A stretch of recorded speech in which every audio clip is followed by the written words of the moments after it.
তৃণমূলের কর্মী হিসেবে আমরা সবাই আনন্দিত। বীরভূমের যত কর্মী সমর্থক আছে সবাই আনন্দিত। তার সঙ্গে বাংলারও অনেক জেলা কর্মীরা আজকে বুকে বল পেল, সাহস পেল এবং তারাও খুব আনন্দিত। কেননা তিনি যেভাবে দলটা চালাতেন, তিনি নামই বীরভূমের জেলা সভাপতি ছিলেন, কিন্তু তাকে অনুসরণ করে অনেক জেলায় চলতো। তারা আজকে সবাই আনন্দিত। তারা চারিদিকে তারা ফোন করছেন যে খুশির খবর। কিন্তু আমরা যেভাবে উনি আমাদের গাইডেন্স দিয়েছেন, যেভাবে দলটা পরিচালনা করেছেন, আমরা সেই ভাবাদর্শ মেনেই দলটা পরিচালনা 2 বছর করে এসেছি এবং আমাদের নেতা শুধু সেই জন্য আমরা সবাই খুশি, আনন্দিত।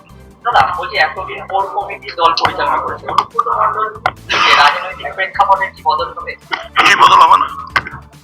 উনি তো মাননীয় মুখ্যমন্ত্রী তো ওনাকে সভাপতি থেকে সরাননি, সভাপতি তো আছেন উনি, সেখানে এখানে কোনো প্রশ্নই নেই। সেখানে তার বর্তমানে আমরা দলটা পরিচালনা করেছি সবাই মিলে, এবং সে এসে নিয়ে চেয়ারে বসবে। আমরা তার চেয়ার ফাঁকায় রেখে দিয়েছি। যত সময় সব প্রকাশ্য হবে। সত্যের জয় হলো। বারবার আমাদের মাধ্যমে আমরা বলেছিলাম, আমি বলেছিলাম অনুব্রত মণ্ডল মহাশয়কে মিথ্যা মামলায় তিহার জেলা আবদ্ধ রাখা হয়েছে, রাজনৈতিক ষড়যন্ত্রের শিকার হয়েছে, সেটাই প্রমাণিত হলো। কয়েক মাস আগে আমাদের ভাইজির বেল হয়েছে, আজকে অনুব্রত মণ্ডল মহাশয় বেল হলো। আমরা দলনেত্রী মমতা বন্দ্যোপাধ্যায় অনুব্রত মণ্ডল মহাশয়ের উপর ভরসা রেখেছিলেন, সেটা আপনারাও দেখেছেন। কারণ তিনি বীরভূম জেলার সভাপতি ছিলেন, এখনো আছেন, আগামী দিনেও থাকবেন। বীরভূম জেলার তৃণমূল সংগঠনকে তিলভাবে অনুব্রত মণ্ডল মহাশয় করেছেন। পিছিয়ে পড়া বীরভূমকে তিনি এগিয়ে নিয়ে গেছেন। অনুব্রত মণ্ডল মহাশয় তেহার জেল যাওয়ার আগে পর্যন্ত বীরভূম যারা এমএলএ ছিল তারাই এমএলএ আছে, যারা ব্লক প্রেসিডেন্ট ছিল তারাই ব্লক প্রেসিডেন্ট আছে। সর্বতই অনুব্রত মণ্ডল যে টিম তৈরি করেছিল সেই টিমই বীরভূম জেলাতে কাজ করছে। বারবার আমাদের মাধ্যমে বলেছিলাম 21-এ নির্বাচনও সেই টিম, 24-এ নির্বাচনও সেই টিম। সর্বতই আমাদের অভিভাবক আসনে অনুব্রত মণ্ডল মহাশয় ছিলেন, আছেন, আগামী দিনেও থাকবেন। তিনি ফিরে আসছেন। সারা বীরভূম জেলার তৃণমূল কংগ্রেস কর্মী যারা আছে তাদের মধ্যে একটা খুশির হাওয়া চলছে, খুশির হাওয়া বইছে।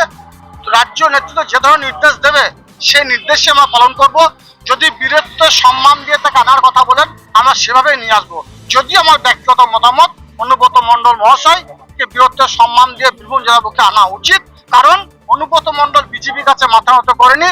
বিজেপি যে চক্রান্ত করেছিল, অনুব্রত মণ্ডলের মতো আরো অনেক নেতারা তারা দল ছেড়ে অন্য দলে চলে গিয়েছে, অন্য দলে আশ্রয়ে চলে গিয়েছে। তারা বিভিন্ন ধরনের চক্রান্তের সঙ্গে তারা জড়িত, কিন্তু অনুব্রত মণ্ডল মহাশয়ের বিরুদ্ধে কোনো চক্রান্ত প্রমাণিত না হওয়ার জন্য তাকে বেল দিতে বাধ্য হলো। তিনি যে রাজ্য সরকার শিকার তা আবার প্রমাণিত হলো। অনুব্রত মণ্ডল আমাদের অভিভাবক ছিলেন, আছেন, আগামী দিনেও থাকবেন। জামিনের জন্য আমরা সব দীর্ঘদিন ধরে অপেক্ষা করছিলাম। আগামী কয়েকদিন পরে মায়ের দুর্গাপুজো আর উৎসব শুরু হচ্ছে। তার আগে আমাদের কাছে একটা মনে করি ওপরওয়ালা একটা বড় অবদান আমাদের আনন্দটাকে আরও বাড়িয়ে দেবে।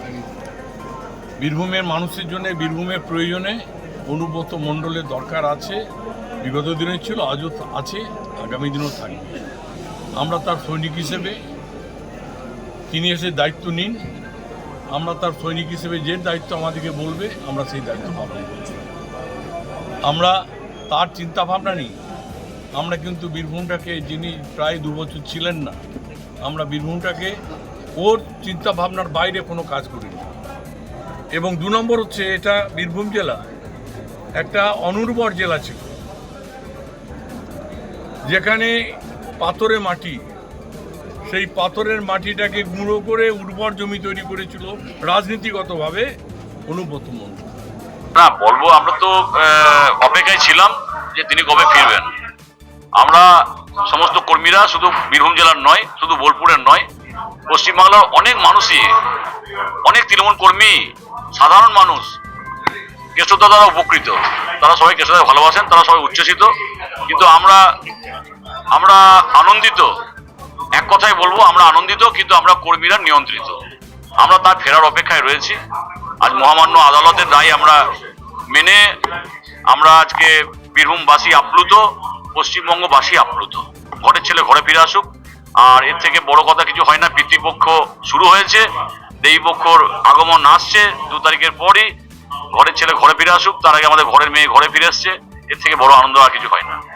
টানা 2 বছর পর প্রায় জামিন পেল, কি বলবেন? দেখুন, আদালতের উপরে বলা আমাদের কিছু নাই, বিচার প্রক্রিয়া চলছে। এখন তিনি জামিনে আছেন, পরবর্তী ক্ষেত্রে বিচার প্রক্রিয়া চলবে, আদালত আদালতের কাজ করবে। আমরা জানি যে কেষ্টদা নির্দোষ এবং তিনি জামিন পেয়েছেন। একটা চক্রান্ত ছিল, রাজনৈতিক চক্রান্ত ছিল, সেটাকে আমরা তো অবিশ্বাস করতে পারি না।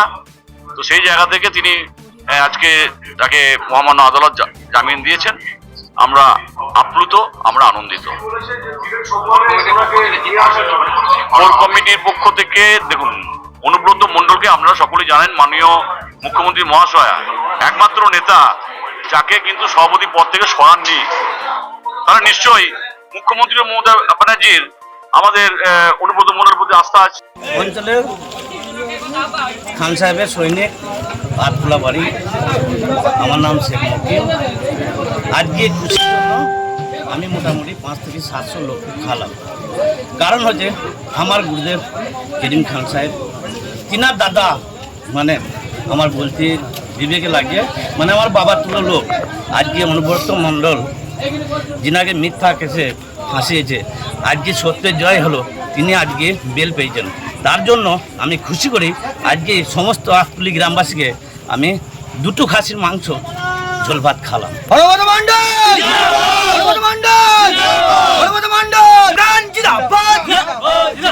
করিম খান এগিয়ে চলো।